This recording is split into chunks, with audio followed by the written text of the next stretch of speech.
Hello, আসসালামু আলাইকুম guys. আমার দর্শক শ্রোতা বন্ধুদেরকে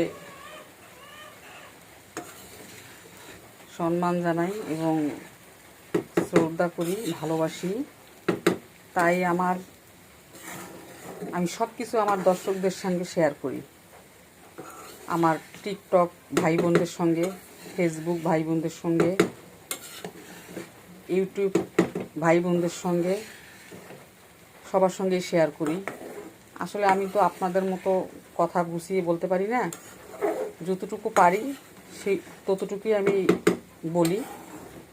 ভুল ত্রুটি হলে মাফ করবেন। আজকে দুপুরবেলা আমি একটা ভিডিও ছাড়ছিলাম, আমার মনে অনেক কষ্ট ছিল, অনেক দুঃখ ছিল, এখনও আছে, খুবই মন খারাপ আছে।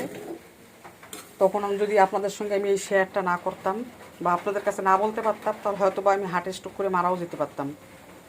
এই জন্য আমি আপনাদের সঙ্গে শেয়ার করছি। তখন আমার মনটা হালকা হয়ে গেছে একটু। যাই হোক, এখন মোটামুটি ভালো আছি। ভালো বলতে কি, আমার মন খুবই খারাপ। আমার আপন মায়ের পেটের ভাই তো, ছোট ভাই, কোলে পিঠে করে আমি ওকে বড় করছি। আল্লাহ রহমতের মালিক, ঠিক আছে, আল্লাহ ছাড়া কিছুই হয় না। কিন্তু ও আজকে কীভাবে এই কাজটা করতে পারলো আমি বুঝে উঠতে পারতেছি না। তখন আমি কারো কাছে, মানুষের কাছে বলতে পারতেছি না। শেষ পর্যন্ত আমি আপনাদের কাছে সবার সঙ্গে শেয়ার করলাম। কোনো ভুল ত্রুটি হলে আপনি আমাকে মাফ করে দিন, আপনারা সবাই। তো আমি আজকে এই যে আমার ভাইয়ের জন্য পোলাও রান্না করতে চাইছিলাম, তাই রান্না করতেছি।